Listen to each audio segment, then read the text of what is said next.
So good morning, everyone. Good morning, ladies and gentlemen. So today, the School of Business, International University and Business School of University of Hong Kong proudly co-organized this research workshop with the aim to provide an opportunity for all of the scholars to discuss two interesting topics. The first one is location intelligence, how spatial data and analytics modernize your business operation, and set a goal for yourself, a model and field experiment on a gig platform. It's our honor to introduce the presence of distinguished guests and keynote speakers from School of Business International University. Please welcome Dr. Han Tri, Dean of School of Business.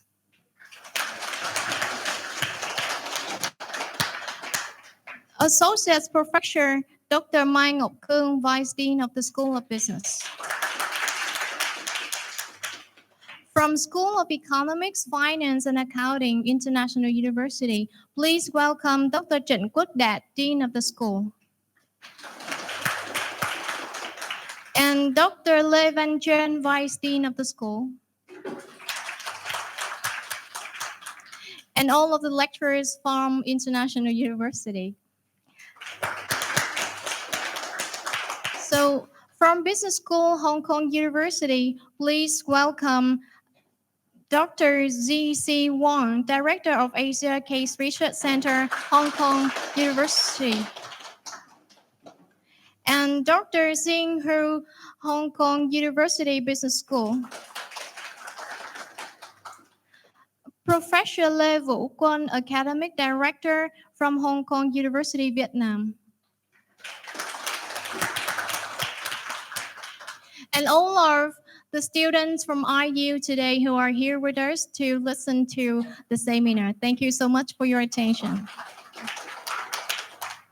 So before we start the key research of the keynote speaker, please welcome Dr. Han Tri to have a very short introduction about the School of Business of International University before we watch the introductory clip of IU. Well, just a very quick note. Today, I'm very happy to have you all here, professors and students, to enjoy the two seminar on from Professor Wan, Professor Hu. They will be presenting the, I think the GIS, right? That's right. Because I saw S3 ArcGIS. I also work on this in the past, and we also want to introduce this to the students in the coming time at BA level and also master level, because we found that very useful for business analysts. So I hope you all enjoy this two section very much. Thank you very much. Please enjoy. And now I would like to show you the introductory video from International University.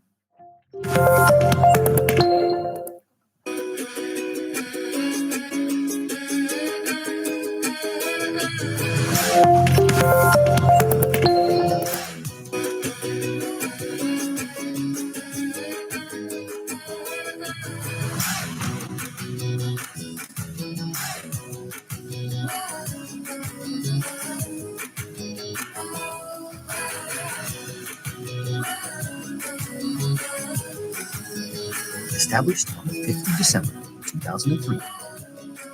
It is the first public university in Vietnam to use English as the primary language. Established on the 5th of December, 2003. Has more than 10,000. It is the first public university in Vietnam to use English as the primary language in teaching and research. International University has more than 10,000 undergraduate students and nearly 600 master's and PhD students. with 21 bachelor's programs, 10 schools, 10 master's programs, and 4 PhD programs. Also has nearly 40 twinning programs and undergraduate. In addition, the university has 10 schools and 2 departments.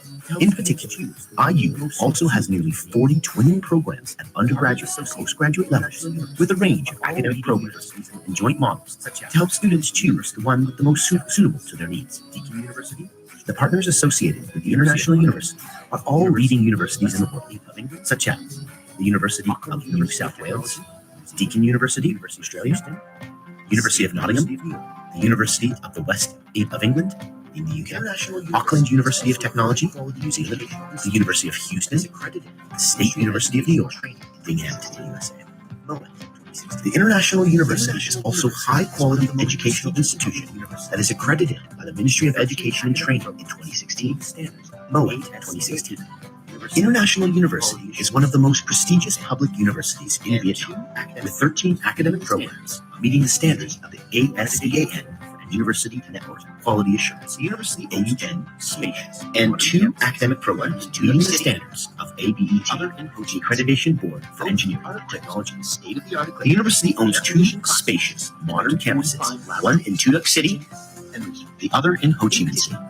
Both are equipped with state-of-the-art equipment, air-conditioned classrooms, and up to 45 laboratories for teaching and research. In particular, in 2018, the International University was ranked 7th out of 7,000 universities in Southeast Asia and would meet the AUN-QA's assessment standards at institutional level. Graduates from International University are highly regarded by the general public as well as domestic and international enterprises and have made good contributions to many realms such as daily life, the economy, science, and technology. In order to promote the academic accomplishments of its undergraduate and postgraduate students, International University spends over 37 billion Vietnam dong per year on student scholarships based on their entrance exam results and their academic performance, and their achievements in research. More than 220 ISI research articles are published by the International University lecturers every year, at an average of 2 international articles per PhD lecturer per year. The university library has a total area of nearly 1,160 square meters, with more than 33,000 books, 64,000 ebooks, and many other academic materials. The university canteen system, or the food court, which has 10 food stalls located on 3 different floors, with a total area of about 1,700 meters square. It can serve over 1,200 guests.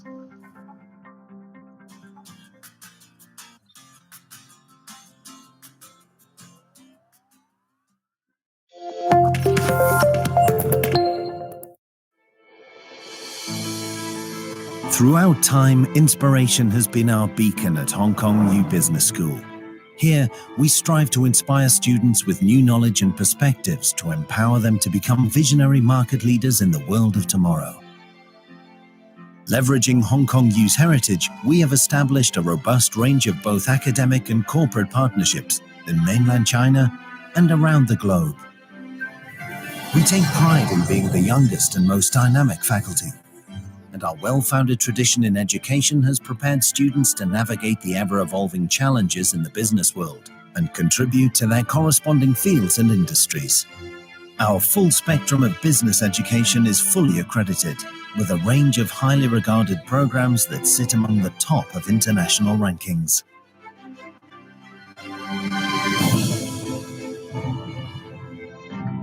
Over the years, the HKU Business School has always been staying ahead of market changes. We witnessed the development of the global, regional, and local economy, and timely introduced versatile and world-leading programs to nurture talent that best meet the needs of the dynamic business world. Studying here in the HKU Business School has definitely granted me an edge over others. I have been provided with the much-needed global exposure that incorporates a unique Asian perspective. I'm therefore much more prepared to engage with the rapidly changing markets of today, especially on the rich soil of mainland China. At HKU Business School, our outstanding research efforts demonstrate our perseverance and our commitment to empowering our students. With our aim and dedication to becoming a global powerhouse for research and a hub for world-leading expertise, we provide an ideal platform of lifelong learning for our students. We lead at the frontier in the emergent fields of data analytics, machine learning, digital transformation, and new business trends. HKU Business School emphasizes human capital development. Over 40 new scholars have joined the school in the past few years to carry forward our research and teaching performance. HKU Business School will continue to proactively recruit scholars, excelling in different academic fields. Hong Kong U Business School is a value partner, not just for HSBC, but for the whole of Hong Kong business community. It is the incubator for the next generation of corporate entrepreneurs and leaders, a vital source of research and expertise, producing new markets and industries. We are proud to be part of a wide range of activities that bring together scholars, industry leaders, and the public to pave the way for Hong Kong's future success. Graduates and alumni from Hong Kong U Business School possess a proven distinction that stands out beyond fields and translates beyond markets and location. Hong Kong U Business School's unique edges enable us to be always ahead of market trends, addressing the changing needs of employers and institutions, as well as equipping us with a global vision that is highly adaptable to the current dynamic environment. Our international DNA, coupled with our world-leading academic and research capabilities, have fostered continuous collaboration with renowned academic partners on a global level. Our mission is to not only bring Hong Kong's business talent to the world, but also to build a tightly knit alumni network that fosters the exchange of ideas. I'm proud and honored to become an academic at my alma mater, sharing my experiences with new leaders of the future. The Hong Kong U Business School is like a fountain of wisdom that never runs dry, empowering students and alumni to become the authors of their own success. While we focused on creating growing excellence in Hong Kong, we have also looked beyond to grow our geographical presence, allowing us to capture emerging opportunities in the blooming China and ASEAN economies.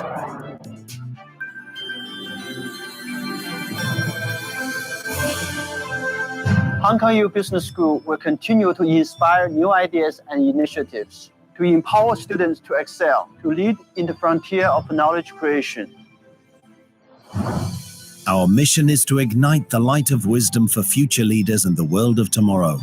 We are ready to advance knowledge, to enrich minds, to transform lives, together with you.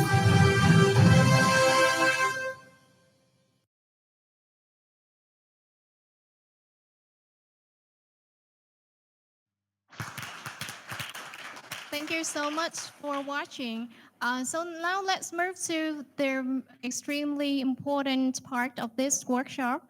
Dr. Zhixi Wan and Dr. Xing, who are willing to share their research with us and extend the interest in academic collaboration and research between the two universities. Now I would like to introduce Dr. Zhixi Wan with his presentation, Location Intelligence, How Spatial Data and Analytics Modernize Business Operations. Please welcome Dr. Zhixi Wan to the stage. Thank you.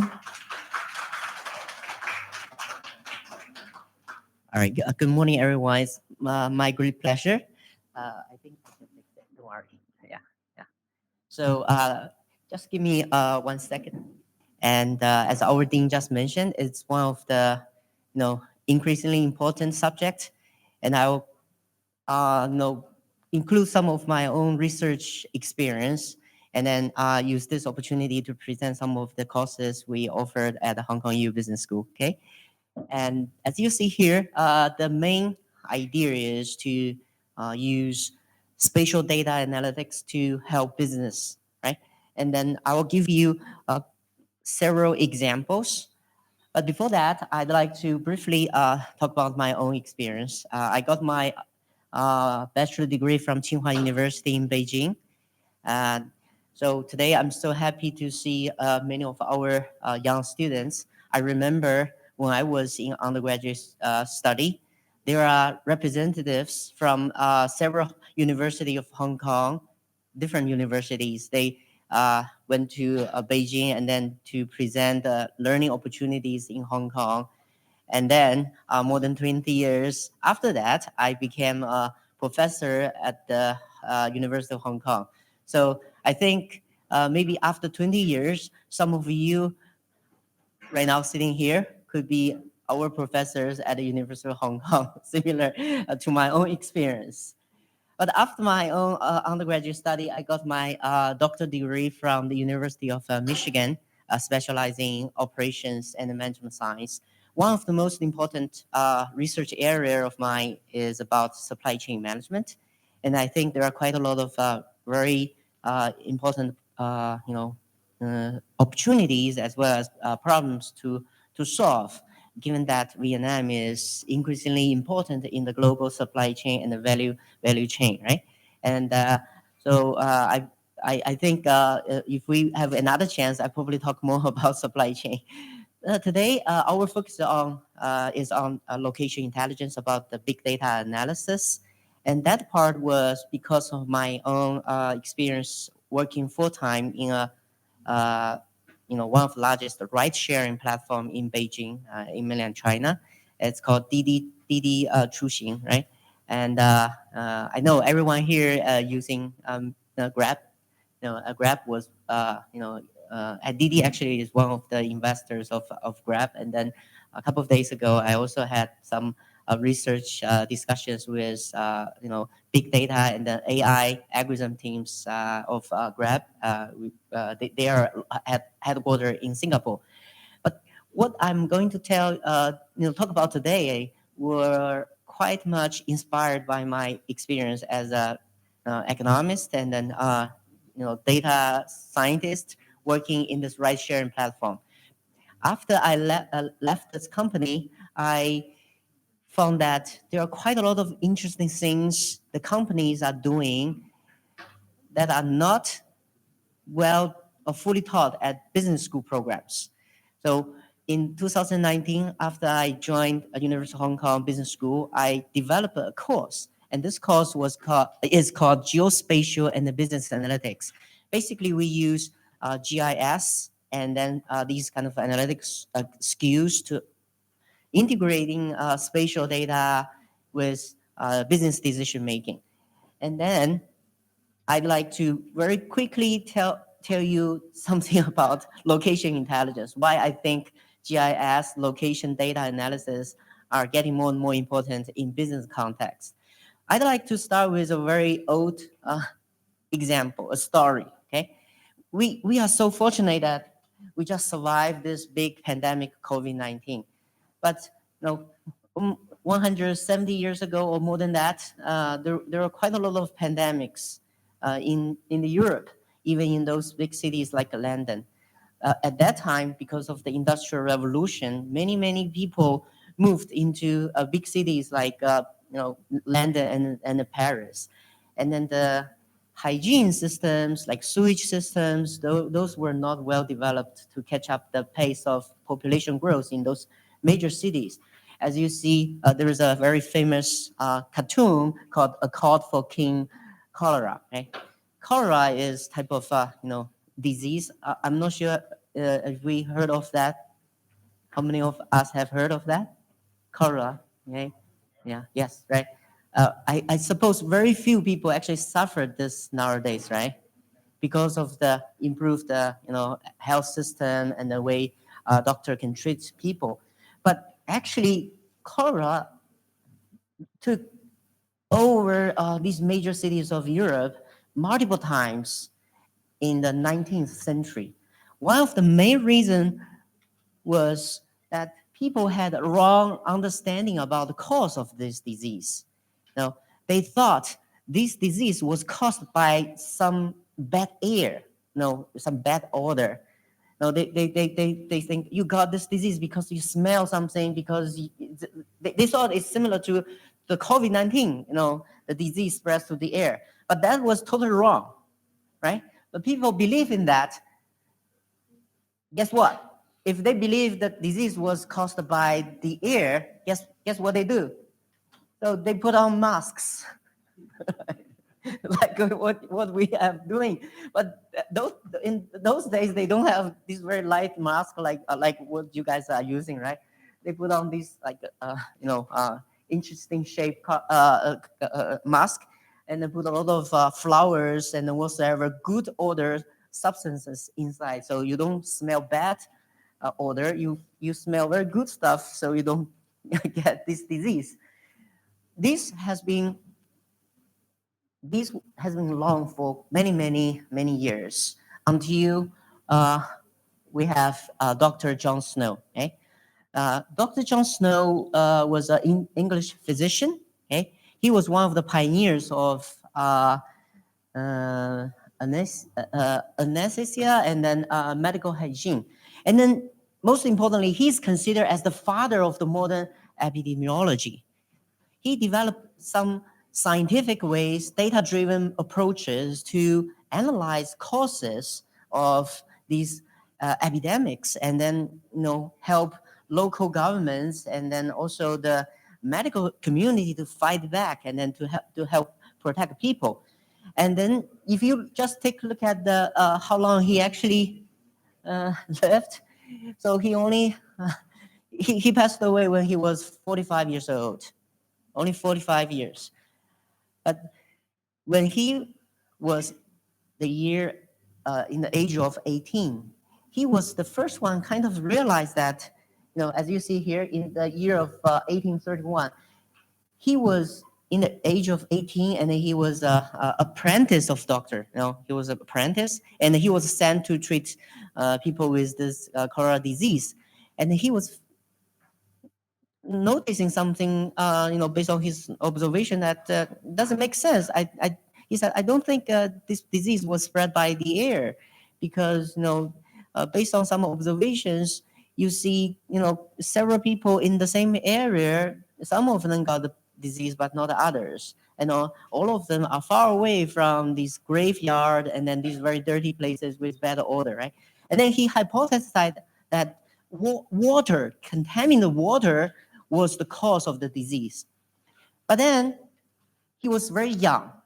He couldn't convince people. And then he went to London and he got a medical education.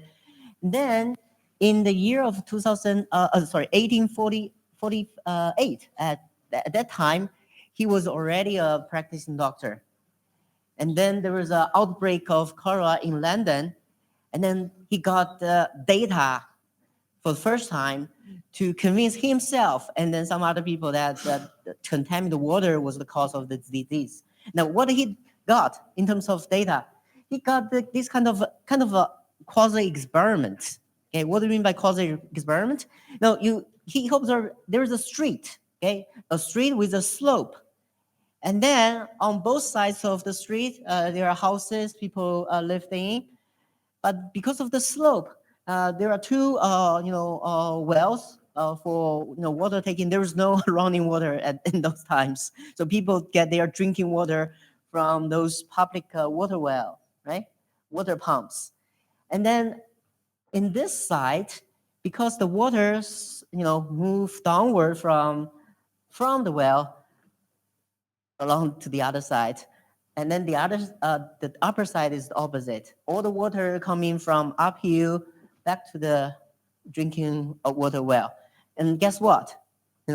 All the people who live on the upper side got this disease, and then nobody on the other side got the disease. So it's a very striking comparison, right? And then he kind of convinced himself that water must be the reason. But he wrote a paper, and then he didn't convince most of the people. So people still believe that it was the air that causing the disease. Then the next outbreak of the disease happened in 1854. Okay, and then he kept collecting data.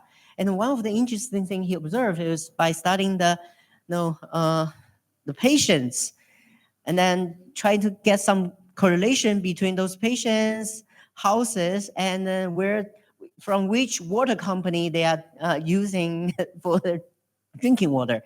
So That was in 1854. More and more people in London now started to use running water. But there are two major running water companies. As you can see, there are two of them. And then there's a major difference. The major difference is that this guy, Southwark and Walhall, they take water, some dirty water, after the sewage outflow. So this is the famous Thames River. And then the other water company, they kind of take cleaner water. And then guess what? People who get running water from the second company actually had much, much lower probability to cause the disease. So this is very similar to the A/B testing we are doing by these internet companies, right? You have a control and then the experiment, and then you can study what's the impact of the difference of these two running water companies. One of the major differences is where they get water and then the quality of the water. And then during this pandemic, he did one of the very famous things using spatial data analysis. During the outbreak, one of the hot spot area was the Soho. It's called Soho district in London. And that place was very familiar to Dr. John Snow. He studied a couple of years in a medical school nearby. And then within 48 hours, Dr. Snow was able to collect all the data of the houses of the patients. And then he did plot the data on a map. He quickly drew the map. He knew this area very well, right? And then you can see that very quickly you can identify where's the epicenter of the pandemic, right? This is the epicenter. And then he find that what's behind this epicenter? There is a drinking water pump, right? There is a drinking water pump. And then he was doing further analysis. There are some outliers. What are the outliers? Very close to this epicenter, there are two houses, colored by the green color, with no people got the disease. Why is that? So he went to the first one, and then he found out that that building was new, and then all these people using running water from that water company I just mentioned. So no problem, because no one in this company actually used the water pump for drinking water. Now, how about the other one? The other building, guess what? Is a beer brewer. So they make beer. So they don't drink water. Okay. So because of this, he quickly got this convincing evidence. So he presented this evidence to the local community government, and then they can convince this local authority to quickly remove the handle on the water pump. Without the handle, people cannot use this water pump to get water, right? So they have to get water from other places. So after 3 or 5 days, the pandemics totally stopped in that district. Okay, so spatial data analysis became so powerful, it's even more convincing than the previous A/B testing type of analysis he did, right? So that's one of the interesting and then very powerful thing about spatial data analysis, because you can use map location data to quickly find strong correlation, and that can build up story to motivate actions. One of the very useful spatial and the dashboard Hong Kong government created was at the beginning of the pandemic. That's taken this is the operations dashboard showing the location of COVID cases. Each dot represents a case in a building all over Hong Kong, right? And then this is the small island of Hong Kong, and then I live very close to this red spot, but I don't feel that scared. Right? That was May 2020, just 2 or 3 months after this big outbreak of the pandemic. Because of this information, I see, there are a lot of green dots. Green dots means there was a case, but that case was older than 2 weeks, right? this kind of transparency of data gave us quite a lot of confidence when we were in Hong Kong, and that's the way you can exchange information with your public, with your citizens, because you can click each dot and find out what's the detailed information about the residents, when this was discovered, and what's the status of the patient, whether it's in hospital or whether it's fully recovered, something like that. Okay, and then I'd like to summarize these examples of pandemic to talk more about location intelligence. Okay, what do we mean by location intelligence? It includes at least three things. At the foundation level, we must have very good location data, and on top of that, we need to develop skills, algorithms, and then analytical tools to analyze this location data, integrating them with our business context data, so that eventually we can use these to drive our operations, whether it's about marketing or operations or other important decisions at a more strategic level, all of kinds. And I'm going to give you some examples. Now, first of all, we need to understand where we get these location data, right? I give you one example right here. Everyone now have your phone, right? It's basically telling us where you are. And then during the pandemic, the governments all used your cell phone location to track you, to figure out whether you were in a very high risk area and whether you need to be subject to quarantine or something like that, right? And then because of that, there was a famous saying that every single new 21st century data actually includes location information. Okay, that's because now almost everyone is using smartphone with a GPS chip with all kinds of ways to identify the location, Wi-Fi, right, and then also the cell phone signal, through these towers, and Bluetooth, all kinds, right? And this definitely is more advanced, and then there's huge amount of what we call big data than what Dr. John Snow had to do with, right? What he had to do with was quite challenging, but now we get so much data. Also, when you call for Grab, basically you need to generate some of the location information, where you get picked up and where you go. And then when you use online purchasing platforms to buy things, you need to tell, okay, where's your home address, or where you want to send this package to, right? And then Internet of Things are getting more and more used in many different manufacturing service contexts.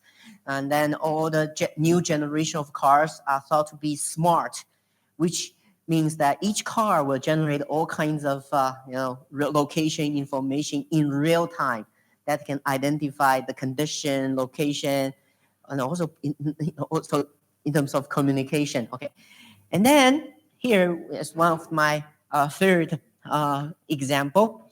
So that's a satellite picture of Shanghai and Ningbo, okay, in China, and these two are considered as the largest ports in mainland China. Okay, I think it's even larger than Hong Kong now.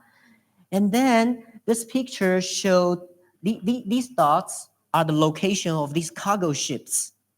And then you can see all these cargo ships were sitting on the sea.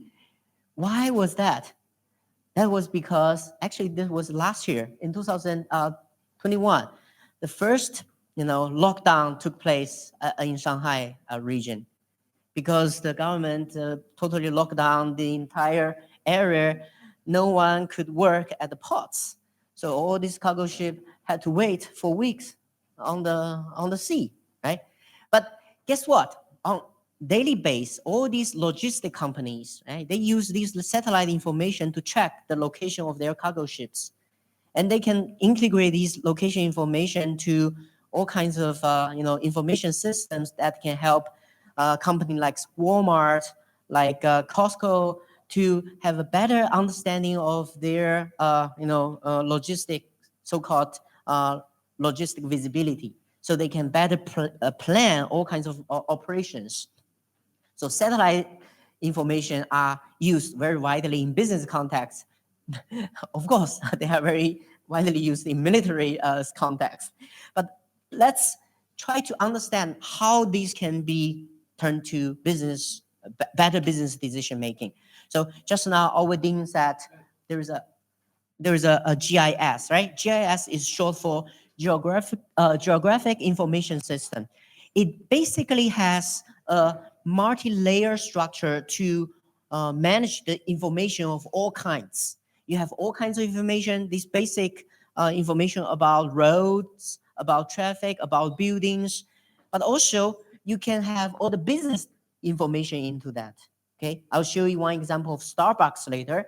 But the unique thing about GIS as compared to other information systems is that all the data is locationally aligned, right? Let's talk about, for example, we're using coordinates like longitude and latitude to match all the data across different layers.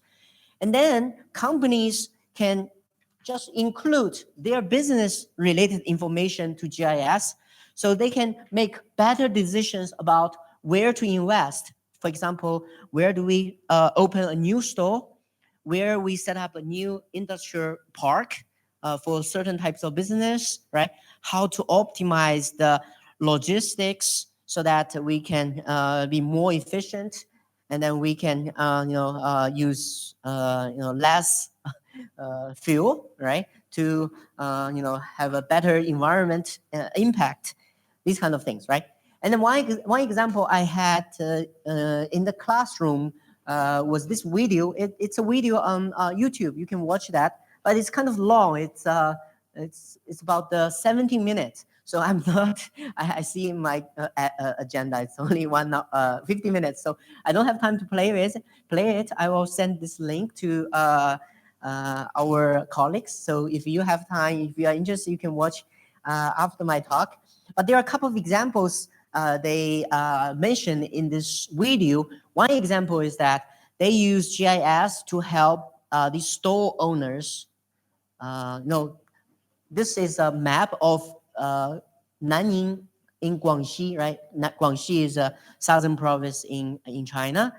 And then as a franchising a business, right? Starbucks is franchising. They help their local store owners to decide where they set up a new store. And one of the important intelligence they get is they will figure out where these new office buildings will be built. I think this can be quite useful for us right here, right? I see so many new buildings appearing everywhere. Now, if you know, in this area, there are 2 new business buildings that can bring companies who likes coffee or something like other restaurant business. You can have a better understanding whether this location is a good or better choice, right? And then there are other examples. For example, analyzing the purchasing behavior and then better serving their customers. One of the important things they need to analyze is the mobile app user behavior, right? Starbucks, they have their own app, and they want to study what's their customers' user behavior in the app, and what's the correlation between that with customers' purchasing behavior. And they hope to develop some understanding so they can design special marketing and promotion activities. And then speaking of developing marketing and campaigns, also they want to offer special treatments to special new products, right? One of the interesting things they mention is that they want to sell beer and then other alcohol in their coffee shop. For that, they need to study what's the local customer demographics like, right? Their age, gender, purchasing behavior, and then overall alcohol consumption patterns. And they will figure out in which region, this is the United States, right? In which region of the United States, and then in which particular store of a particular city, they would like to try this new product of beer and then some alcohol together with coffee. That's very interesting. And then there are other applications, as I mentioned, promotion and then risk management as well. Okay, this kind of crime, violence crime, is very, very relevant thing in United States in many cities, right? I don't think we have this kind of problem here, and for them it's very important because they need to optimize the operation hours, opening hours of different stores. If some stores are in a bad neighborhood with a lot of crimes, they probably want to close them as early as possible, right? And then if there's something happen, for example, there's a hurricane, there's an earthquake or whatsoever, what would be the business continuity planning like, right? That will be, also based on the local intelligence and analysis. And then of course, at the end, supply chain and logistic, this is getting more and more tension because of the pandemic and other things. Global supply chain got disruptions. Now, all of a sudden you realize, I don't have coffee beans. What do I do, right? Now, if you know in advance, there is a big risk of that, you will do something in advance faster than your competitors, right? But how to get better prepared, that needs your visibility. You can see what happens all over the world. Something will affect your business maybe 1 or 2 months later, then you need to do something faster than your competitors to help yourself out of those conditions. All right, now to summarize, in my course, I taught students that now in the first generation of spatial and the data analytics, companies using GIS integrated with their all kinds of ERP systems. And then we have applications like Starbucks, like Hong Kong governments, right? But in the next stage, in next 10 years, the location intelligence, big data will be even better used because of these new AI technologies and then big data frameworks. And I will give you 2 examples. Right? And those 2 examples are based on a course I taught, the geospatial and business analytics course. In that course, this is a master program course. I taught students the basic concepts and knowledge about GIS, and I taught them how to analyze data, to describe business context, to make better forecast, and then also to help them make very good, or what we call optimal decisions about logistics, about site evaluation, site choices. And then we use some of these real data from ride-sharing companies, from real estate companies to practice. And then in general, what we do, we teach them how to ask the right questions, to explore the data, and how to build relevant, useful models so that they can answer some of these questions, and then they can continue on to find better and better insights and eventually some solution. And next, I'm going to show you one example. And this example is based on real estate. And I think this is also very relevant here, right? Because I believe the real estate industry is fast growing, but it also has its own risks, right? The house price, they go up and down. It's very important to have a better model to predict. So you can, make a very, let's say, calculated decisions about investments. And in my course, I use data from Seattle. we have Seattle, yeah. I have Seattle. I also like Seattle because it has a lot of nice things like what we have here.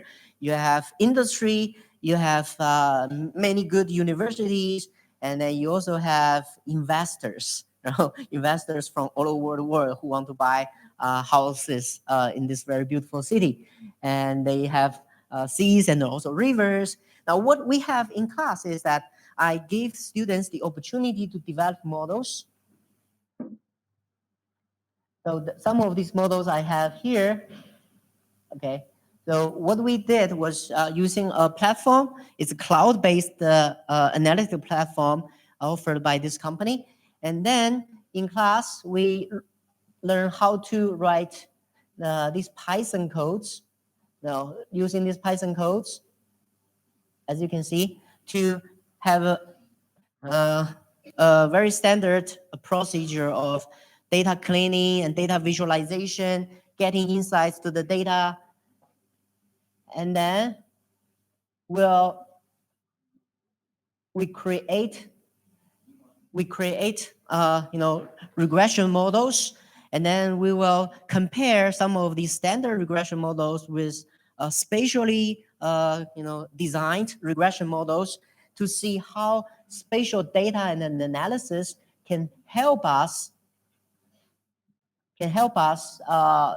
make better decisions of a better forecast of house prices. Oops, I should. Okay. I think some of the maps don't show up, but we this is the Jupyter notebook embedded in this cloud-based system. Basically, we can try run these codes line by line, so students have a experience of coding and then see what the theory says and what actually will show up using specific data. Okay, and then the other example I had in class is more locally related example, Hong Kong TV Mall. Okay, Hong Kong TV Mall is right now the largest online retailing platform in Hong Kong.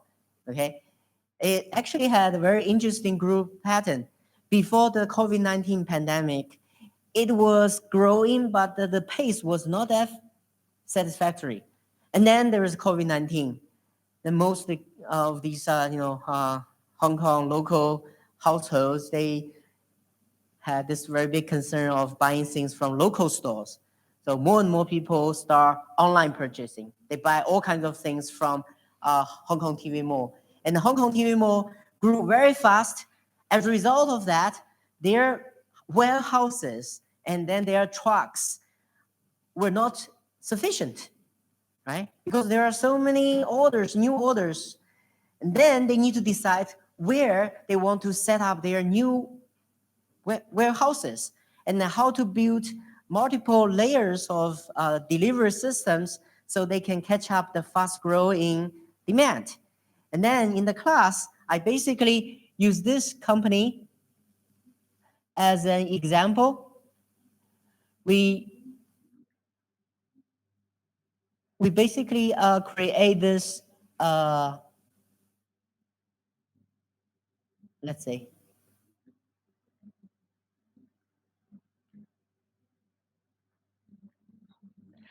we basically use this platform to create routing systems to simulate, okay, what would happen if we build new infrastructures in this company's delivery network.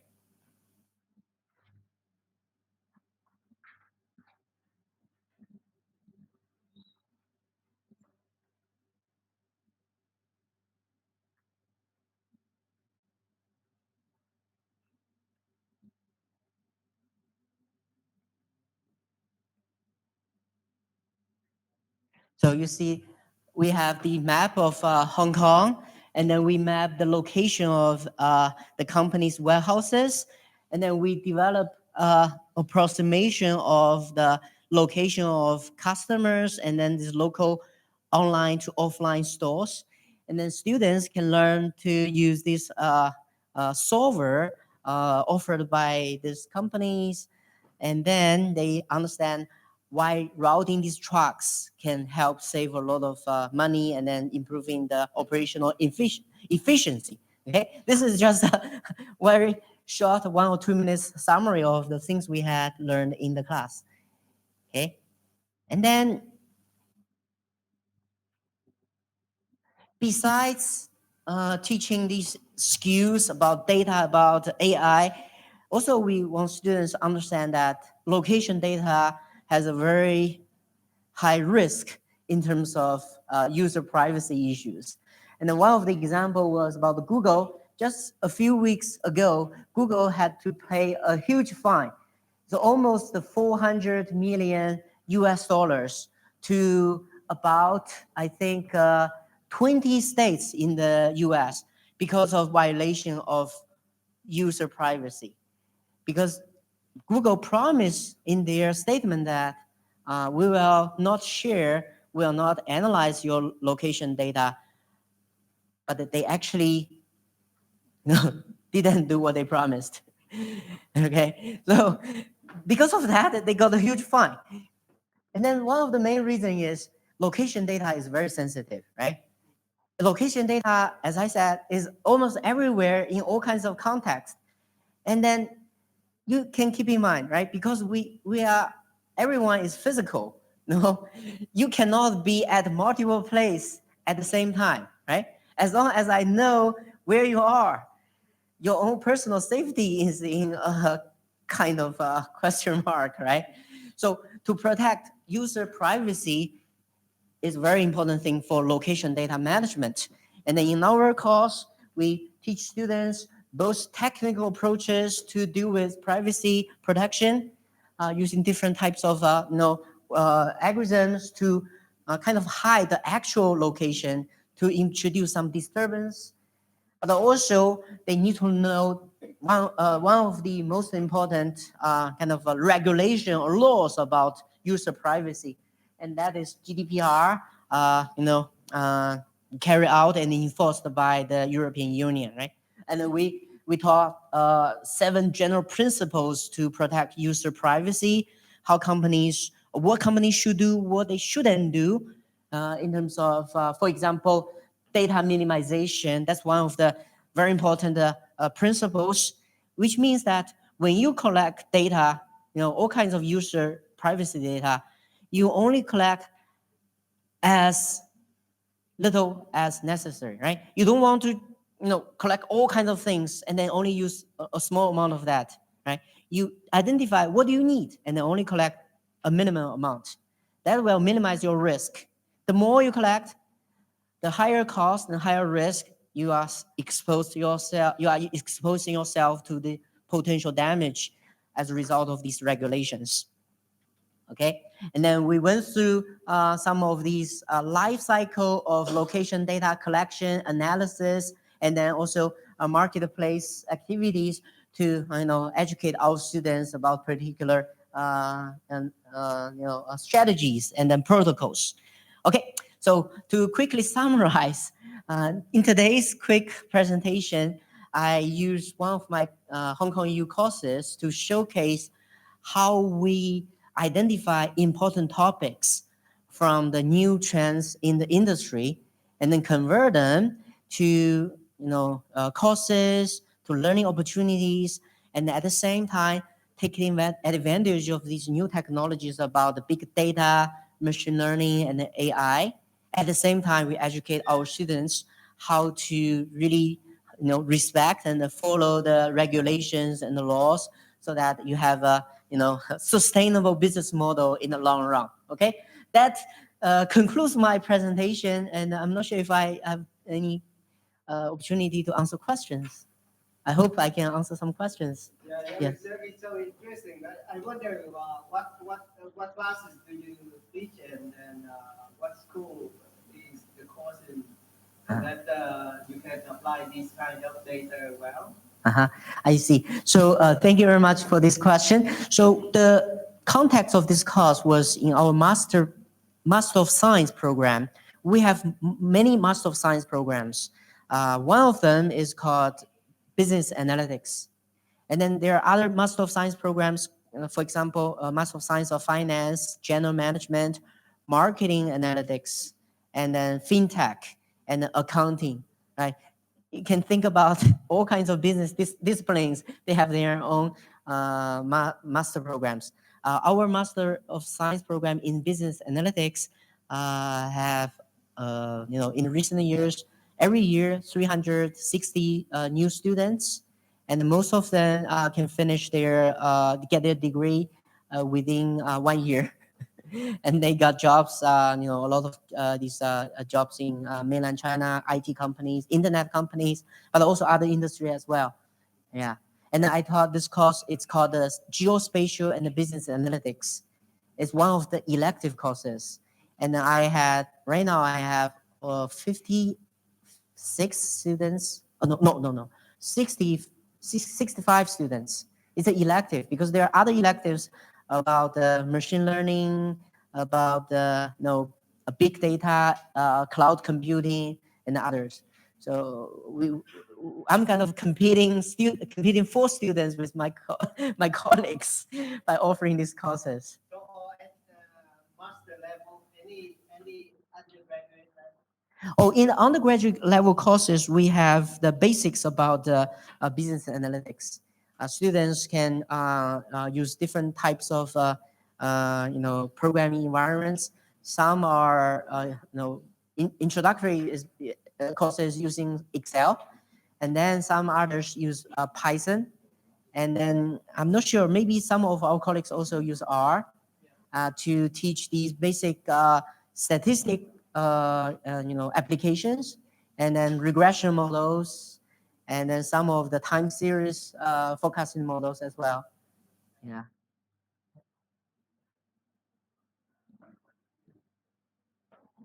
Yes, please. So thank you for using Seattle as an example in your study. Yeah. I'm from Seattle, for over 19 years. So using the example of Starbucks, the first Starbucks for that serve alcohol was at Capitol Hill. Yes. It's a very trendy young area in my house right next to it, so I spent countless hours at Starbucks doing business and drinking beer in the morning. Yeah. The question here is on data privacy protection. Yeah, data privacy. So I know that the fintech program at HKU Business School have a class on law. Yes. Right? So it's a joint program with the engineering, package law, and HKU Business School. What about the business analytics program? Do you have any courses on law and regulation?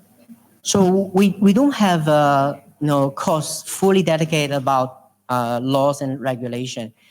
Usually we include those relevant ones in different courses. For example, my course is about location data, so we cover important issues like this.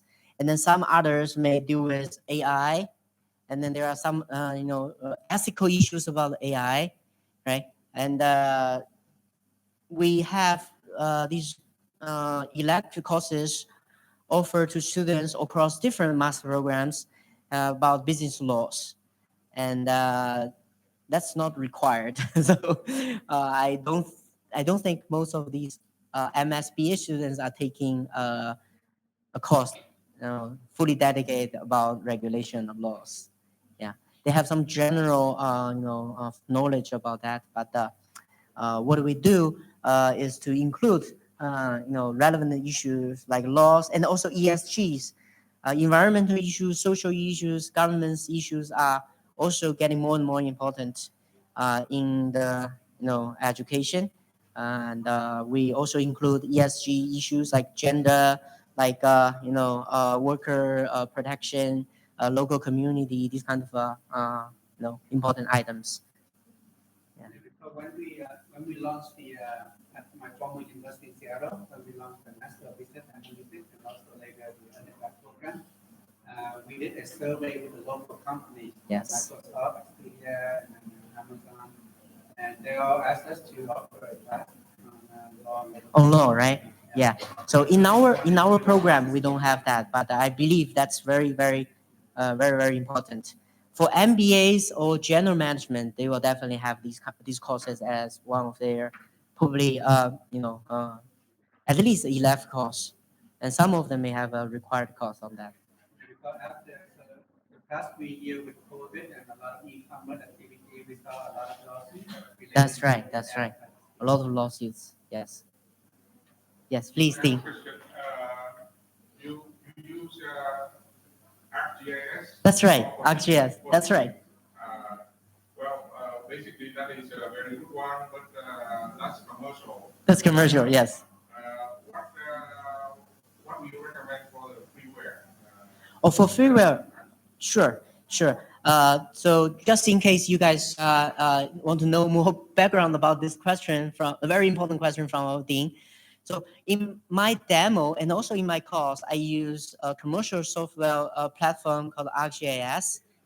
And then it's very useful in the sense that the learning curve is very kind of flat at the beginning, right?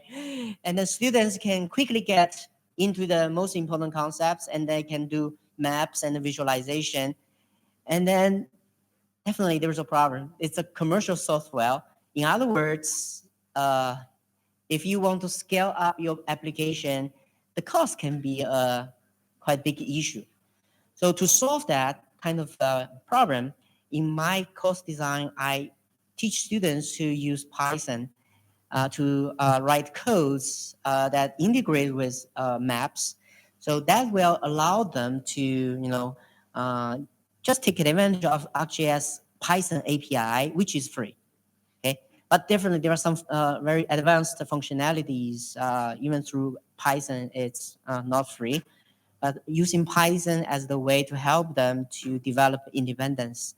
And then later, when they go to different, applications, for example, governments may prefer open source solutions like QGIS, right? Or other companies like ride-sharing companies I just mentioned, they have their own GIS. They develop their own map systems, smart map, high definition maps.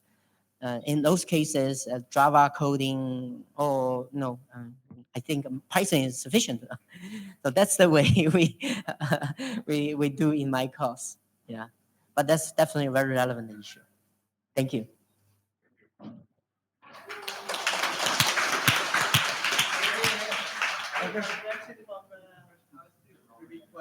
Okay, the last question. Please ask. Thank you. Thank you for your course, and I love it. I am in supply chain department. Love it. I am in supply chain department, and I'm curious about you that you love the supply chain too, right? Yes, I have a question. It's similar to this about the location too. I see that the logistic cost from the China to Vietnam really cheap, but our country cost in logistics really high. How can we apply location to reduce cost in logistics? Reduce cost in yeah. Okay.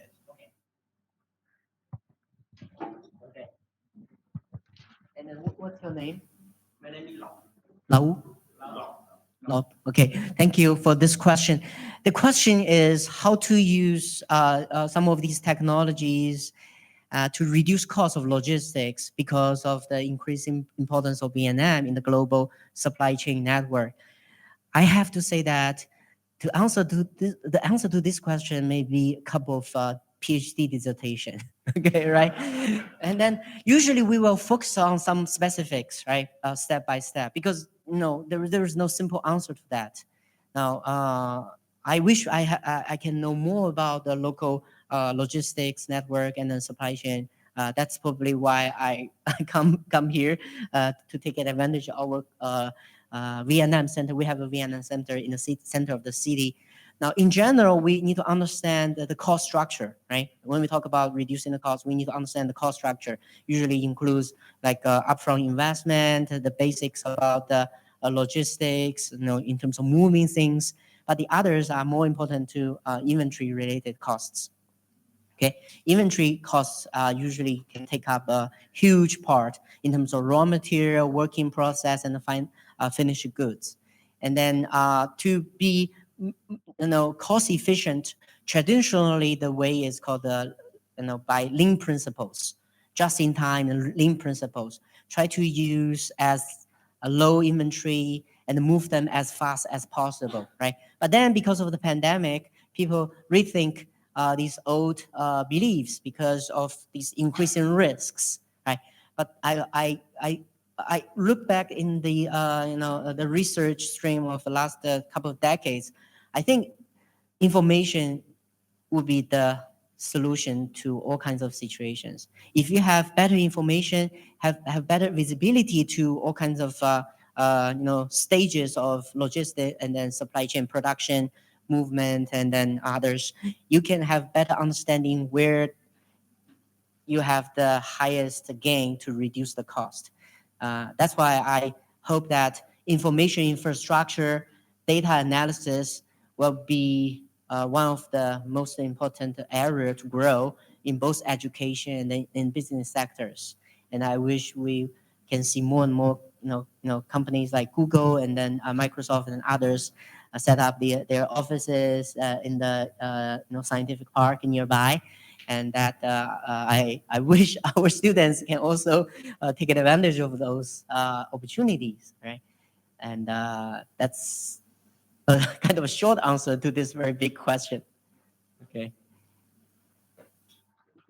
Thank you very much. Thank you so much for sharing. Here, everyone, we will continue our second section with Dr. Xing after 10 minutes break. So please remember that we have a short tea break. So after 5 minutes break, 5 minutes break, please.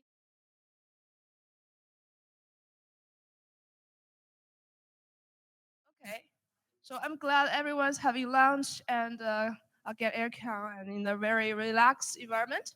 Okay, so my name is Xing. I'm associate professor from the University of Hong Kong. Okay, and I would like to share one piece of research I did with my colleague from Tsinghua University. Okay, and then this talk is a bit different from what Professor Wan has presented. She gave a very good topic of what he's teaching. Now instead of teaching, I will really talk about a piece of research I have conducted recently. Okay, and this research is about setting a goal for yourself. Okay, and that one include a model and a field experiment. Okay, speaking of gig platforms, okay, the first thing I got up the airplane in the airport. Okay, is this. So I see a lot of people riding motorcycles wearing those green jackets with a grab, right? So what they do, they are very impressive. They are either delivering the food or offering customers rides to their destinations. Okay, so this is a topic I will talk about.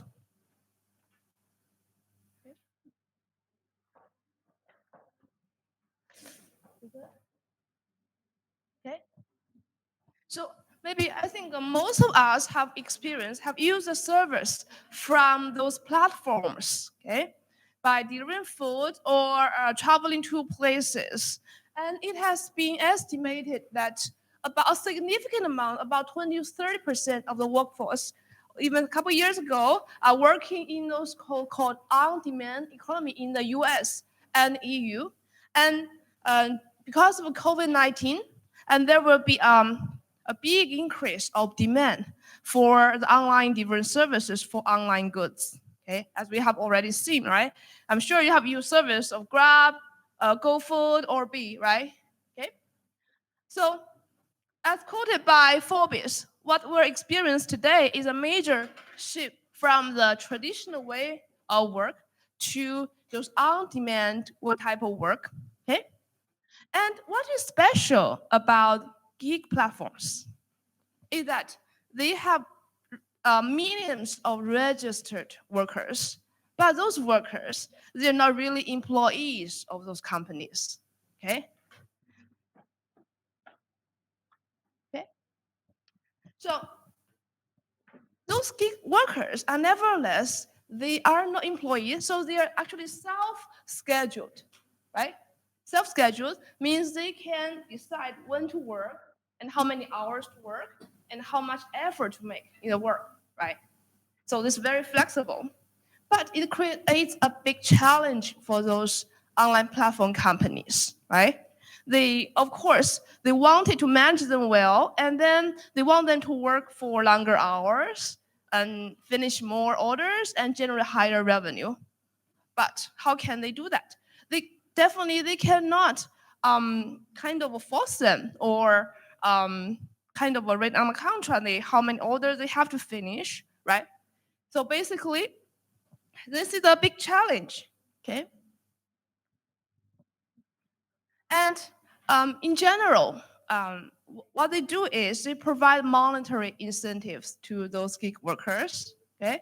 In terms of they can provide dynamic pricing or surge pricing to encourage workers to work during peak hours, okay? Or they can use some gamified bonus schemes, okay? The bonus schemes based on their performance. I think there is one example on Lyft. So you can see if they can achieve certain targets, certain target, then they can earn bonus, okay? So those monetary incentives are apparently very strong and effective, okay? But on the other hand, they are very costly. So those companies are burning money, okay, to provide those bonuses, okay? And also, there are lots of criticisms and regulations for those type of monetary incentives. So one of the criticisms even says it's a modern slavery or labor exploitation, and those mechanisms are subject to anti-competition. Okay, so it's a kind of a bit of a risk if we try to encourage workers by providing them with some monetary incentives in a sense. So what they do, so next, actually, now that is better. Okay, so alternative approach is to encourage the workers to set a self goal for themselves to motivate themselves. So what we're gonna do here, okay, thank you. Yeah. Oh, this actually self-goal setting has been widely used in big platform companies such as Lyft, Uber, and Didi. So here is a snapshot from the driver's app from Lyft. You can see that the drivers can actually set a very different types of different goals for themselves. For example, they can set a lower goal, 100, that requires them to drive a few hours this week, or a higher, a moderate goal, encourage them to drive a couple of days in a week, or higher goal, so that they have to drive most of the days in a week. Okay, they can set different goals by themselves. Okay, and those, yeah, please. And also they can enter. You can see they can enter the customized goals. Okay, and Uber and Didi also did the same thing. Uber also sent a message to the drivers and remind them they are very close to hitting an earning target before they try to log out, okay? And then, so for all those platforms, there's no monetary incentives related to like bonus or penalties on whether they achieve the target or not, okay? All right, so let's talk about, so what has been previously studied on the goals, okay? The majority of the literature, they focus on assigned goals, which means, okay, like in Hong Kong University, we have the GRF system, it's called Performance Review and Development. So in this system, they'll set a goal for its non-academic related staff. For example, how many staff hiring in a semester, how many cases to sell. So this is certain type of goals for them. Okay, so basically in such an assigned goal, we involve a principal who set a goal and an agent who reacts to the goal, okay? And then, okay? And then in the literature, people use prospect theory, okay? So they use a goal as a reference point, okay, for their utilities, okay? And then for self-set goal in the literature, this is, to our best knowledge, we are the first one who studied the self-set goal, where we build a theoretical model, and then we conduct a field experiment, okay? Okay, can we, yeah. Okay. All right, so here is our framework, okay? So we do have two stages, obviously. First stage, there was we set a goal, and second stage is about choosing an effort level, right, to achieve the goal. Okay? And then in the assigned goal setting, there involves principal who set the goal, and then in stage 2, we have an agent who choose a goal level, choose the effort level, and then in self-set goal, okay, it is the gig worker yourself who set a goal in stage 1 and will choose an effort level in stage 2. So it's the same person. Okay? And then it is widely recognized that a person, okay, so when it comes to the intertemporal choices, okay, there would involve far-sighted planner and myopic doer. So what does it mean by far-sighted planner? So that far-sighted planner will make a long-term beneficial decision or plan, okay? And then it's more rational, okay? For example, okay, a far-sighted planner may set an exercise plan to lose weight and stay healthy, right? But when it comes to the myopic doer, it may not be in the best interest of the myopic doer because those exercise plans may be really painful to carry out, right? Think about that maybe after New Year, a lot of people may buy very expensive gym memberships, but in the end, they only come to the gym for exercise for a couple times, right? So because it's really mentally painful to really achieve the goal, right? And then we adopt this widely used two-self model to capture such behavior features. And this model is proposed by Sitter and Schifrin. Okay? And in the model, they have the planner. Okay? They have a planner and a doer who have different utilities. And it is a planner who will use a goal to regulate the behavior of the myopic doer. Okay. Thank you. Okay. Okay. To study such a phenomenon, so we actually interested to find out 3 research questions, which are also practical driven.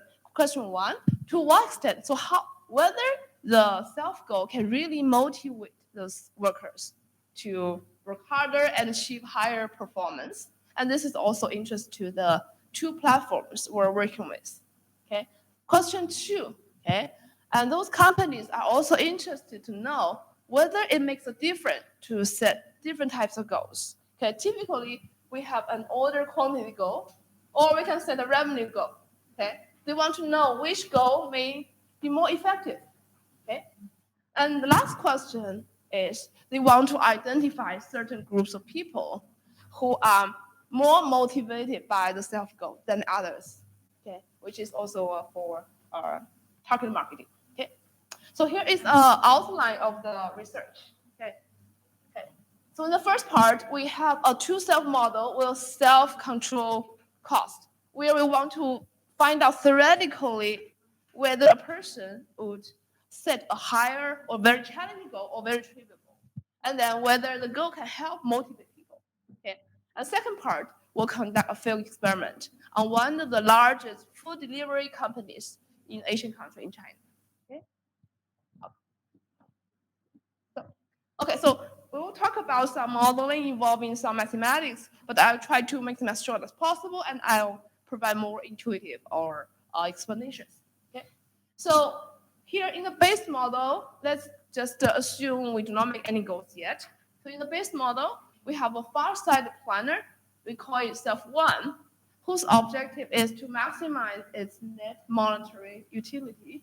Consists of 2 parts. So the first part, you can think of it's an intrinsic utility. You can think of the revenue the rider will generate, can achieve on average each day. Okay. The second term is effort cost. So here E represents effort level.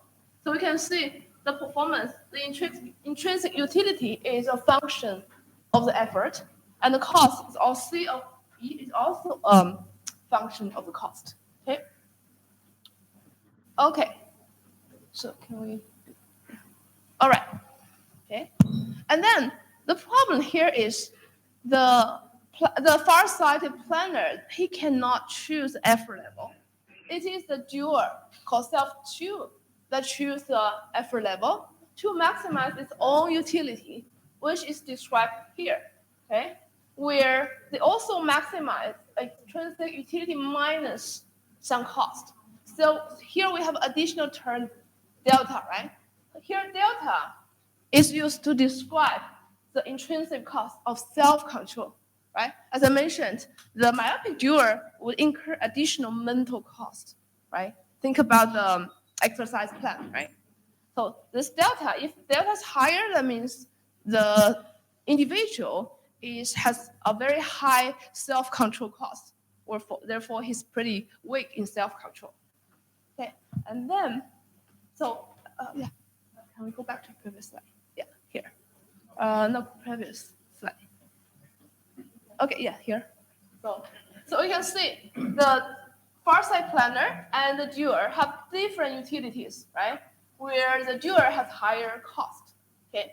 Therefore, very intuitively, we can see that without other interventions, the doer would choose its effort level here, which should be lower than the effort level that the myopic doer, the far side planner would choose, right? Because he has a higher effort cost. Okay. Now, how can we solve this problem? Yeah. Okay. To solve this inconsistency, and then we actually introduce the far-sighted planner would introduce a goal called G, and then stage 2, the doer will choose an effort level E. Okay. So here, instead of with this goal, we introduce this goal-dependent intrinsic utility by prospect theory, which is so here the eta is a sensitivity to the goal, and here the function vi indicates the utility that is generated from the goal. Okay, where you can see this function is function of the difference of the real performance minus its goal. So basically, if a person has achieved a higher performance than its goal, he generates a positive utility, right? If y is less than g, means the real performance is he doesn't achieve the goal, then he would have a negative utility. Okay, and then lambda indicates the person is loss averse.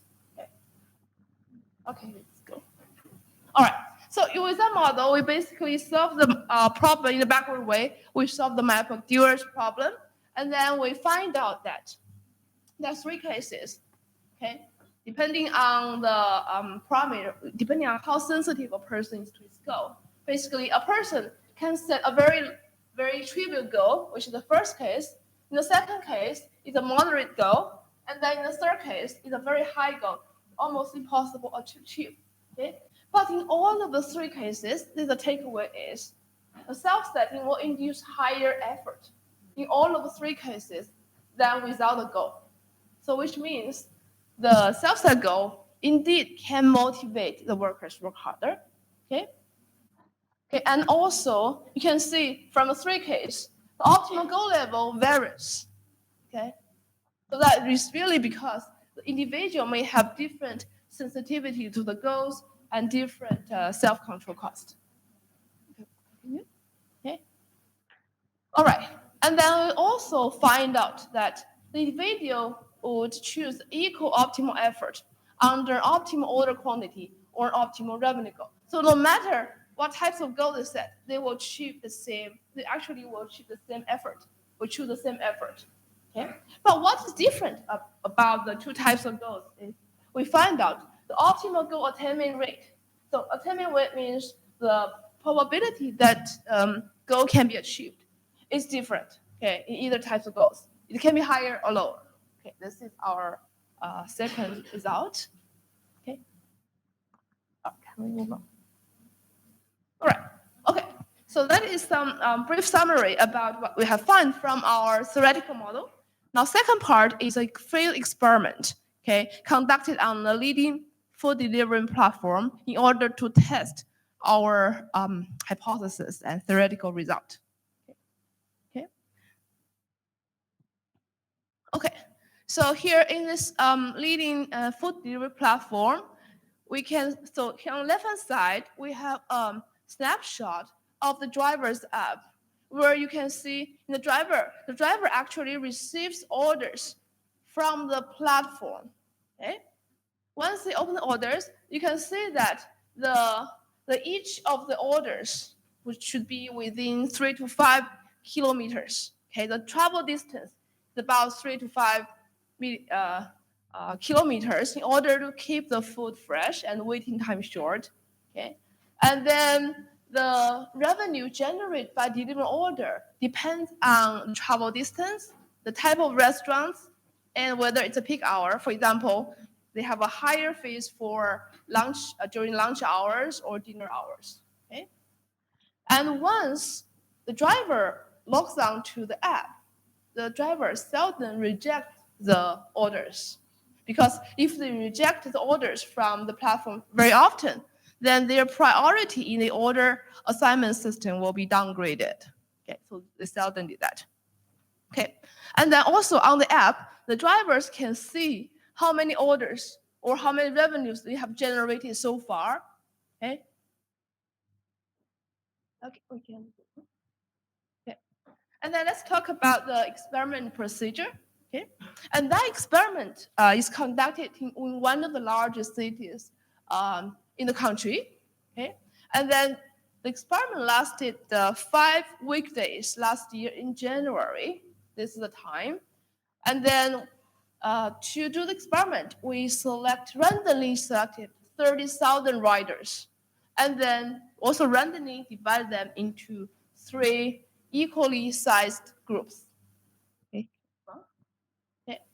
So before the experiment, a few days before the experiment, the platform sent a message to all the people here, 30,000 people here, send the same message, ask them if they're interested in participating in a goal-setting activity. Okay, and then for the rider who are interested, they will need to finish a questionnaire. Okay, so the questionnaire is group specific. Okay, for the order go group, the question says, for the coming week, please set a daily goal for the number of orders you would like to complete. Okay, and then for the revenue goal group, they need to set a daily goal for the revenue you would like to complete. And the last group is do your best group. So instead of choosing a goal level, they just ask the participant to do your best each day for the coming week. So this is group, do your best group, do not set a specific goal. Okay. Okay. Okay, so one thing I would like to mention is there is no financial incentive whether you participate or do not participate in the experiment, and there's no extra incentive if whether you achieve a goal or not achieve a goal. Okay, so this is the basic setting. Let's move on. Okay, so this is our first hypothesis based on our model. That is, okay, on average, okay, our self goal should motivate workers to work harder so in terms of whether they have working for longer hours, having higher effort, or finish more orders and generate higher revenue. This is the first hypothesis we're going to test. Okay. Okay. And then our second hypothesis is testing the actual difference about the 2 different types of goals. One is the order goal, order number goal. The other is the revenue goal. Okay, and then the hypothesis says there should be no difference between the 2 types of goals. Okay, so no matter which goal they set, they should achieve the same effort level and equal order quantity and equal revenue. Okay, and then our hypothesis 3 says the 2 treatment groups on average have equal goal attainment rates. So remember, in our model, we say that they should have different goal attainment rate, right? So basically, we want to see if our data will reject our hypothesis 3. Okay. Yeah. Okay. So let me briefly describe the data we have. Okay. We have actually 2 weeks of we use 2 weeks of data. One is 1 week prior to the experiment until the end of the experiment. So we do have in total 10 working days, 5 days for a pre-experiment and 5 days during experiment. Okay, and then we have used the data for daily online hours. So we use this online hours we use this as an effort, as a metric for the rider's effort. Okay, and then we record the daily performance in terms of complete orders and complete revenue. Okay? And then we also record self-set goal levels of all the participants. Okay? And then also the data include demographics of the participant in terms of age, gender, working experience, and education levels. Okay, so that's the data we use. Okay, so due to the non-disclosure agreement with the company, we're not allowed to share the summary statistics. So let me show the graphs to briefly to give some basic idea. Okay, so the graph. Okay, I'm not sure if you can see. So here the x-axis is the daily online hours, and then the y-axis is the daily complete orders. Okay, this is hours, daily hours, working hours. This is the daily orders. In the second graph, we have the daily online hours against the daily revenue. Okay. Okay. So you can see that. Okay. Although there are some outliers, for example, so people cannot working for 24 hours, right? So those outliers, we removed that from our analysis. Okay. And we find out that the majority of riders stayed online for less than 8 hours, which is close to 80% of the riders stayed less than eight hours a day. Okay. And you can see there is a large variety of per order productivity, right? So there's a large variance. Okay. Yeah. And now we can see that on the third figure, we depict the difference of the individuals' working hour variance. So basically, remember, for each person pre-experiment, we have 5 working days, right? So we compute the difference between the maximum number of hours working in the 5 days minus minimum working hours, and then put them here is the distribution. So we can see that. Okay. So the majority of riders, okay, the within individual variation of online hours is more than 3 hours. Okay, so which means some of the days the individual may work for very long hours, and some of the days work for very few hours. Okay, so this actually is consistent to the nature of such flexible work, and moreover, that variation actually implies there is really a potential big room for effort improvement. Okay. Yeah. Okay. So in our first set of analysis, we want to see if there is a difference between those non-participants and participants. Okay. So what we do include all the data for the non-participants and participants actually for the whole 10 days. Okay. All right. Okay. So on the table, we have 3 treatment dummies. Okay. One is the order goal dummy, one is the revenue goal group, one is the do your best group. Okay. And then for the non-participants, those group dummies all equal to 0. Okay. So we use our non-participants as a baseline group. Okay. And then we have a time dummy, which is during. If they're in the experiment week, we set it to be 1. Okay. And then we have 3 interaction terms between the types of goals and the during. Okay. Yeah. Right. Yes. Yeah, the other group, the non-participants. Yeah, in this analysis, we have 4 groups. Okay.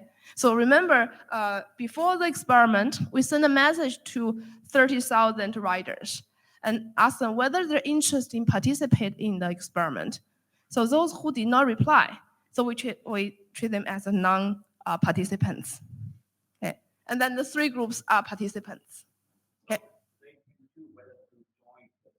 Right. It's up to them. Yeah, we cannot force them. Yeah. Okay.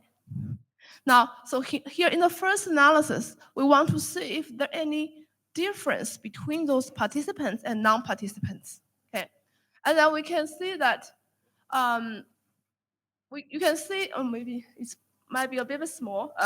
The fonts. Okay, all those coefficients for the group dummies are positive and significant, which means there is significant difference, performance difference between the participants and non-participants, meaning that those riders who participate in the experiment already perform significantly higher than those non-participants.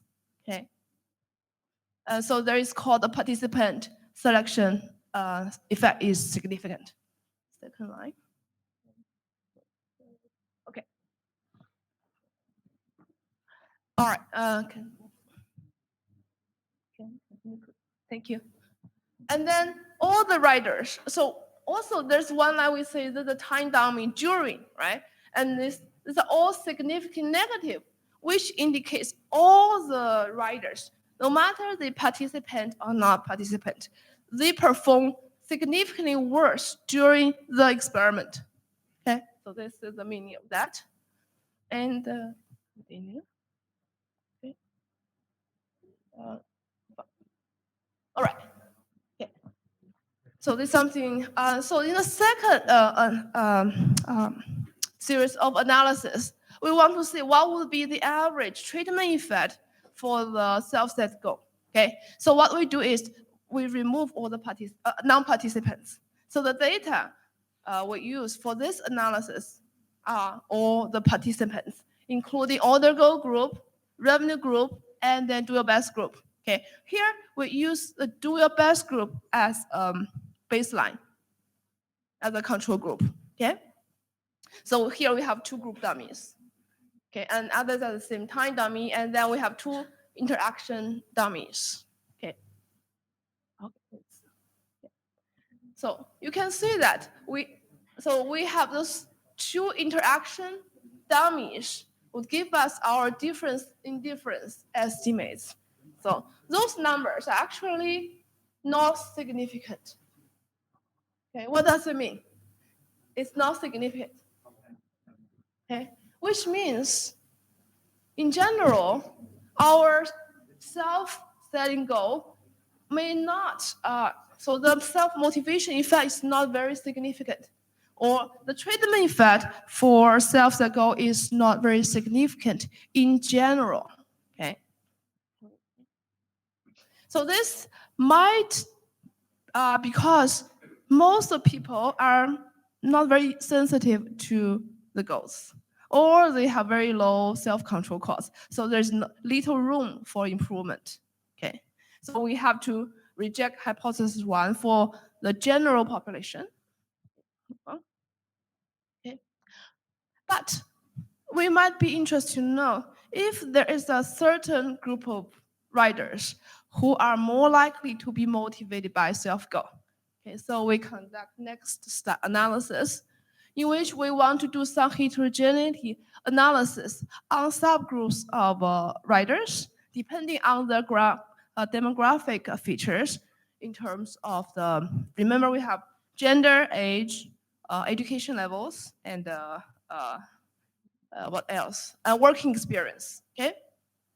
And then we use two of, yes, number of months actually. Yeah, you can, well, I'll explain the details.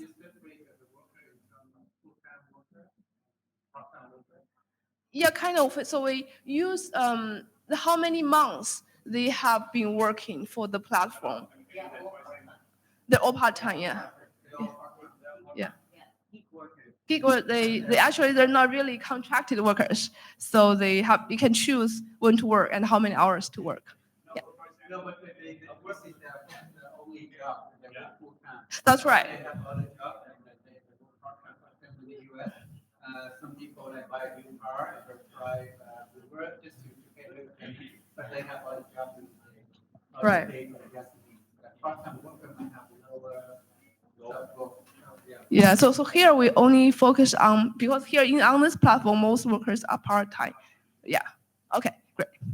And then to avoid cherry picking of the aggregate features, we use a causal tree algorithm proposed by Artsy and Imbens to identify the key features for the subgroups and then divide them into four groups. Actually, this algorithm helps us to identify two important demographic features. One is the working experience. One is education level. Okay, and then we divide the group into 4 subgroups. Group 1 is called old hand, who are very experienced, and their working experience is more than 52 months on the platform.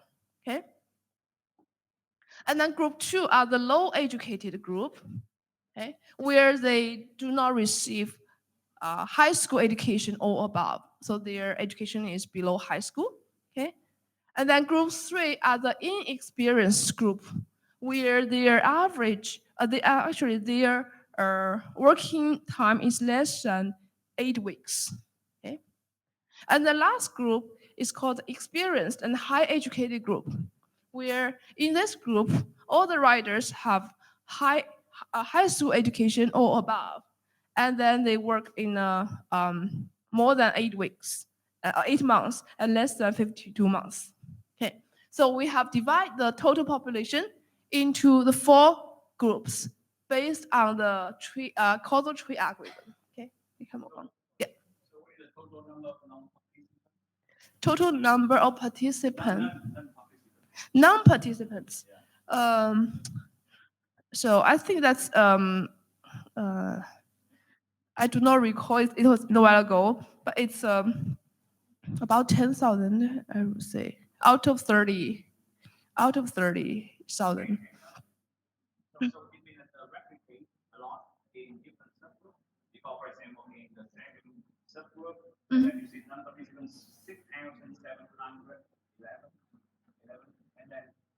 In the second group, group 2, okay, in the second subgroup, you see that the non-participants 6,711, and okay. Yeah. Oh, right. So those are the participants, and those are the. Yeah. Right. So those groups only are divided based on the demographic features.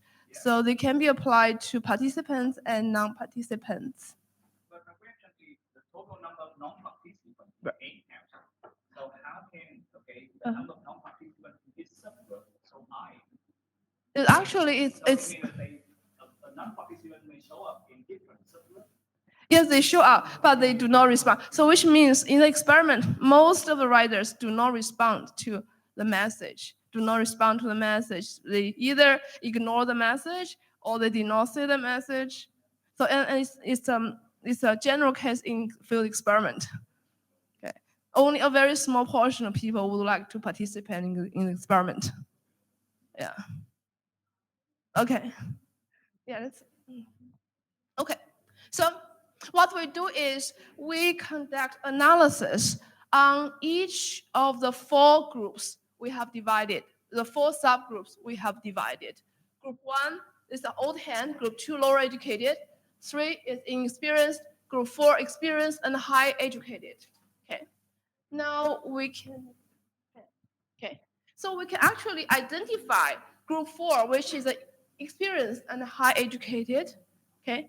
The treatment effect is actually significant. So those people, if they choose to set a goal, then they're working for longer hours and they can generate significantly more revenue and finish more orders. Okay, only for this group. And this group is about 30% of the total participants. Okay. Yeah. So basically it says hypothesis 1 will gain support in the experienced and high educated subgroup. Okay, about 30% of participants and about 20% of the total population. Okay, so which means the self-set goal is effective in that group. And now if we look at the low educated and inexperienced group, we can see those numbers are not significant, right? And it is mainly because they may not be sensitive to their goals. Okay, so goals may not really matter them that much. Okay, and then lastly, we see there is a weird result where the goal has a significant negative result on this group of people, and that may due to the very few people are in this group. About 88 riders are in this group, and then online behavior has a higher variance.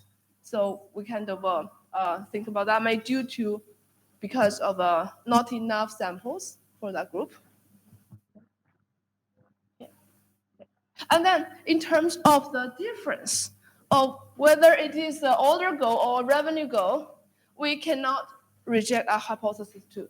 Okay, so basically, we cannot say that these coefficients are significantly different. Okay, all right.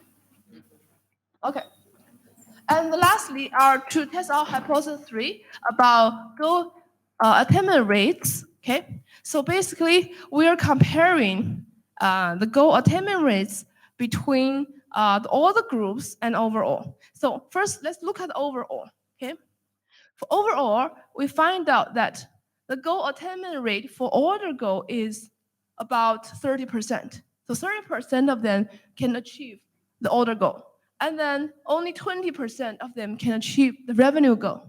So these are significant different. Okay, and also we observe the difference across all the 4 groups, right? You can see in all the 4 groups, the attainment rate is much higher in the order goal groups. Okay, and why is that? Okay, can you yes. Okay. So we have to reject first. We have to reject hypothesis 3. But we're wondering why it is more likely is much more likely that people can achieve the order goal than the revenue goal. Okay. So now the reason might be that people tend to set a more challenging revenue goal than the order goal, right? So we need to compare. But how can we compare the order goal and the revenue goal? Because they're in different scales. So what we do is we define a metric called the relative goal level, which is the absolute goal level, whether it's a revenue goal or order goal, divided by the past average performance, minus 1. Okay? Let's click. Okay. So we can see that, okay, it's indeed that overall people set a more challenging revenue goal, which is about 47% higher than their past average performance. Where for the order goal, they set 20%, 22% higher than the past performance. Okay, but in both cases, you can see people all want to choose higher goals, more challenging goals. But people tend to set a much higher revenue goal than the order goal. Okay. So it implies that they set the revenue goal, and then once they achieve it and achieve it a little bit higher than, and then they stop working in that day. So that's why 47% of them have medium achieved the goal, but then only 21% on average. Let me clarify. So this number is, so basically we're comparing if this is a revenue goal group, how high they're gonna set their revenue goal. So this number means their goal setting is, so their revenue goal is 47% higher than their past average performance, which means they want to set a high goal. 47% higher than their past performance. Okay, and then people set a lower, like a less challenging goal for their in the order goal group, right? Maybe that is why the goal attainment rate is different. Okay, let's move. Okay, all right, let's move to the next page. Okay, so remember in our theoretical model, the attainment rate may be higher or lower, okay? But the data from experiment shows it's inconsistent. The attainment rate is always higher in the order goal group, okay? So that's, and then we conduct some simulations.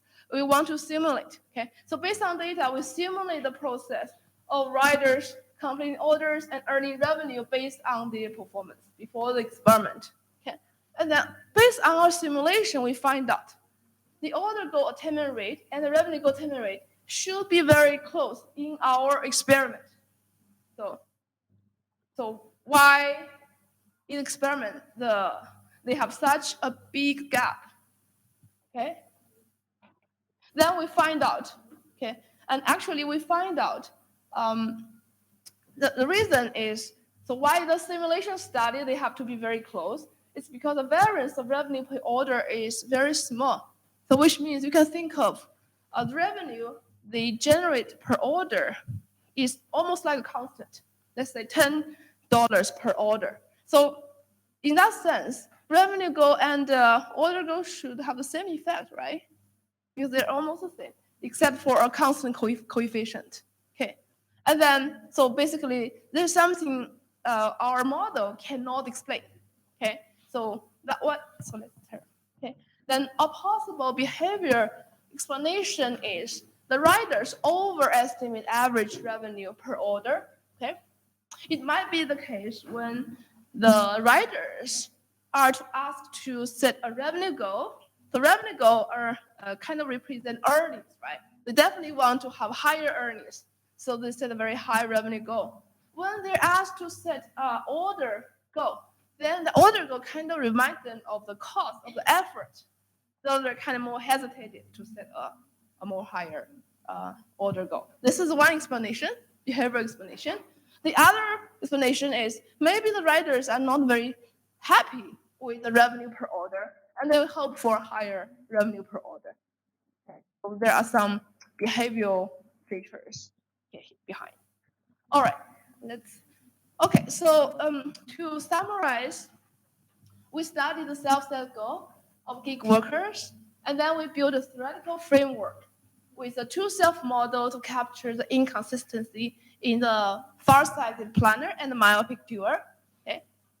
And then we conduct field experiment of self-goal setting in the largest food delivery company.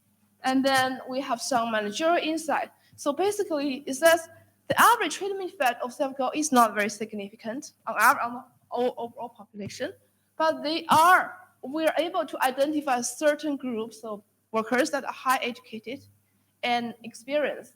Okay, they are effectively motivated by self-set goal. Okay, and then we find the effort level and performance improvement should be equal between treatments of setting, whether an order goal or a revenue goal. Performance are the same. However, people tend to set more challenging revenue goals than order goals. Okay, so that's all our my talk. Okay, yeah.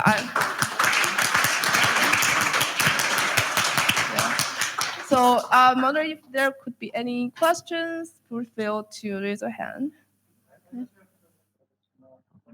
Sure. When you set the group here, you choose education and experience.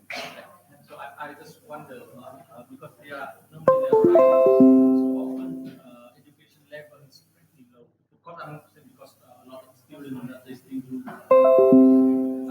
So what for the goal setters? Normally, I think that it depends on whether they have heavy burdens on the financial situation or not. So that's right. If they are single or if they are married, if they have kids, so that one is really affected a lot. Yeah, I believe so. So I'm sure that their let's say income level or financial or the economic status would matter a lot. But here they are kind of unobserved from the data. So they are, we cannot obtain them from the data. The only thing we get is education, age, and gender, and working experience. Yeah, unfortunately, that's something missing from here, from the data. Yep. I have a quick question. Sure. I mean, I know this is experiment that relates to randomization. Yes, we randomly choose all the participants. How did you randomize? How did you randomize the treatment and the control? I think so. This part is conducted by a PhD student in who are doing some intern in the company. Yeah, and actually, I'm not sure about the exact detail of how she randomized.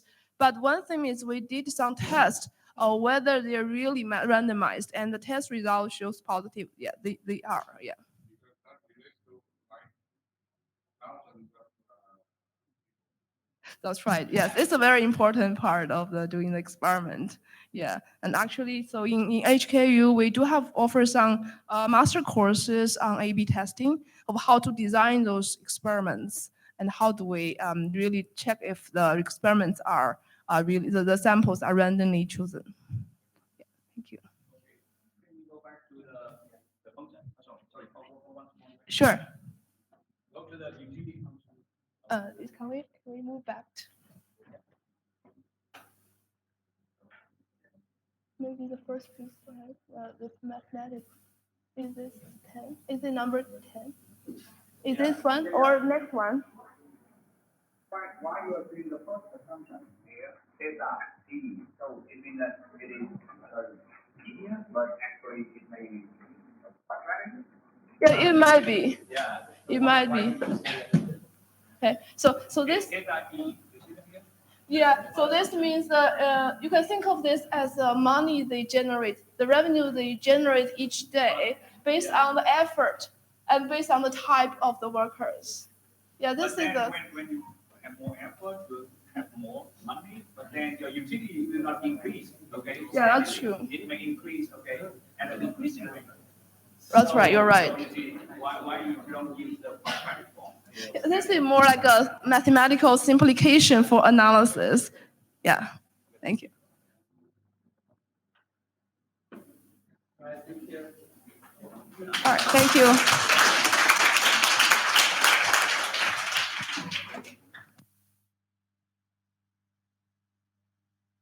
Thank you so much for your sharing and the very enthusiastic discussion.